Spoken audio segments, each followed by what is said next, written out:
particularly good to fill that out and talk about what a great job the course planner did. So if you'll fill that out and turn it in before you leave, we appreciate it.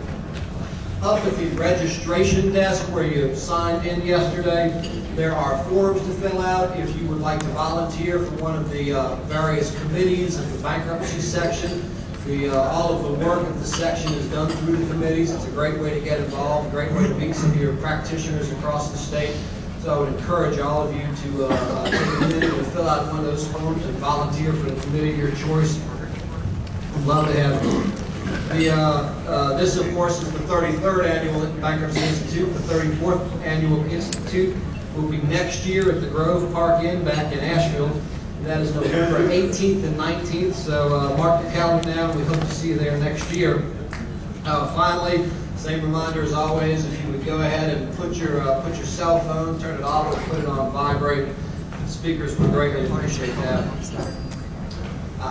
Our two speakers for this morning's panel are Al Butler III and George Oliver. I have known Al and George for quite a long time. I'm not sure when we met, but for many, many years now.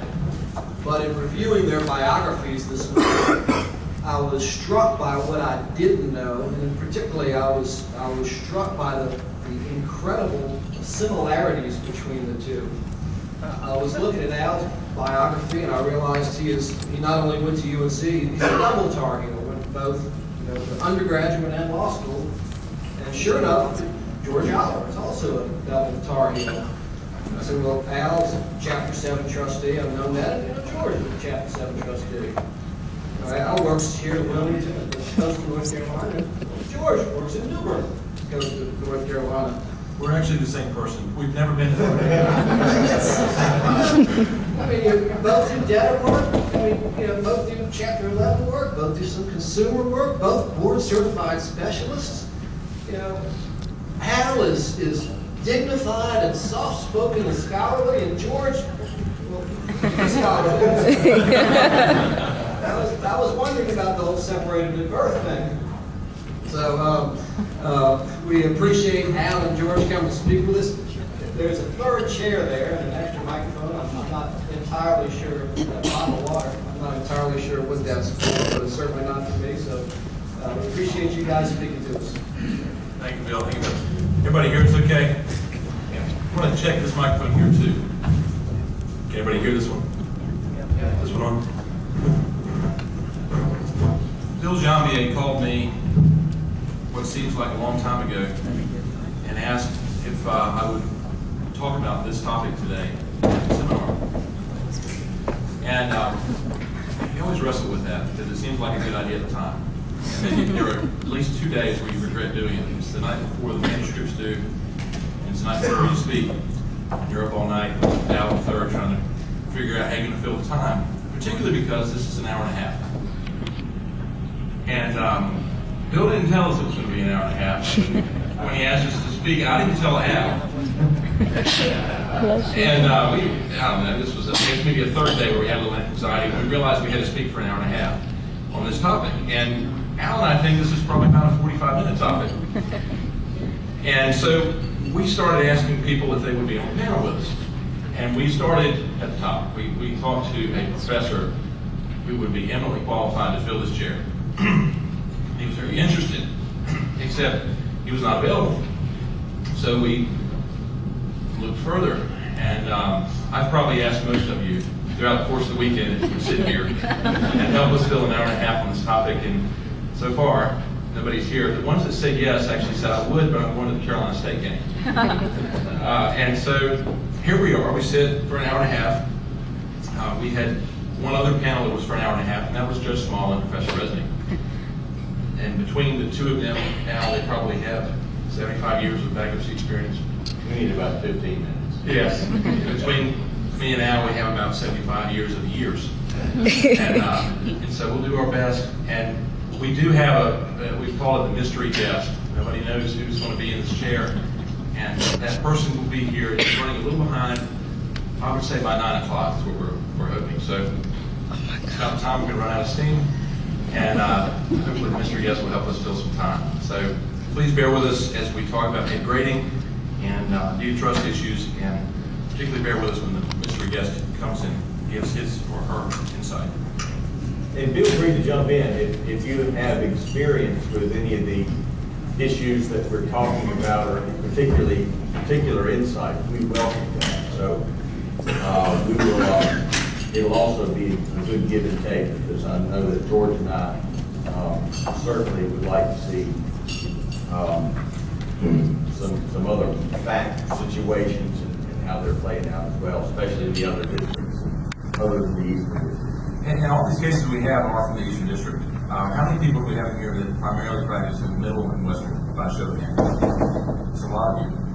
I'll be calling upon each of you perhaps come sit in this chair and discuss what the Middle and Western District thinks about these issues. I gave a talk on this with, let's see, Margaret Westbrook. We did this about a year and a half ago at the Middle District seminar, and I asked for a show of hands of anybody who had ever seen anything like this or anything like this, and they were no hands. It's been a year and a half, so maybe at the end of this one we can see if things have changed. They're very interesting issues. There's nothing unique about the East with these issues. They're all based on North Carolina law and the bankruptcy code. So see if there's been any change in a year and a half. All right, Alan, why don't you talk just generally about what the topic is, as slowly as you can. The issue arises when a bankruptcy petition is filed and either the Chapter 7 trustee or the Chapter 11 debtor in possession has the powers under 544A, either as a bona fide purchaser for value or as a judicial lien creditor. And how can the debtor or trustee use those powers for the benefit of itself or the unsecured creditors, the estate, to avoid defective deeds of trust, to avoid the security interest in preserving the benefit of the estate. And there are several different ways in which these fact scenarios, in which these issues most often arise. We'll be talking about what in the East we call the head rating problem. Which we don't really call it a problem. We call it sometimes a head rating solution. Because you can take a case that would be virtually a no asset case if you're a Chapter 7 trustee, or possibly a Chapter 11 case that has problems, and depending on what you find in those documents, it might turn a no asset case into something you can provide some money for your creditors. And that involves when the deed of trust does not adequately identify the note or the obligation it secures. It arises when the deed of trust does not adequately describe the real estate, and it arises when there are problems with the acknowledgement on the last page of the deed of trust, and it can arise in other situations as well, but at least in my practice, I'm finding that those three instances are the most commonly types of issues that come across my desk. Who here has read the head rating opinion? Actually, you're fortunate to have the author of the head rating opinion with us as well, so be careful what you say. The head rating opinion is in your materials as well as the other cases that we've got listed on our outline. Head rating is from 2006. It's bankruptcy court case from the Eastern District, and we actually had a trustee here today, Mr. Beamer, I think, who brought the head rating case.